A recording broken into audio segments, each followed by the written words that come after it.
ఇంట్లో ఎవడో పోయాడు, ఏడాది పాటు ఏం చేయదు. ఎక్కడి నుంచి వచ్చింది ఈ సామెత? 12 రోజులేనండి. 12 రోజులే. 13వ రోజు నుంచి మామూలుగా అన్ని యజ్ఞయాగాదులు కూడా చేసుకోవచ్చు.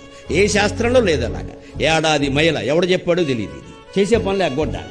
దీనివల్ల నేను ఇటీవల విని చాలా బాధపడ్డా. హిందువుల్లో ఈ పిచ్చి నమ్మకాలు వ్యాపించడం వల్ల ఇతర మతాలకి మేలు జరుగుతుంది.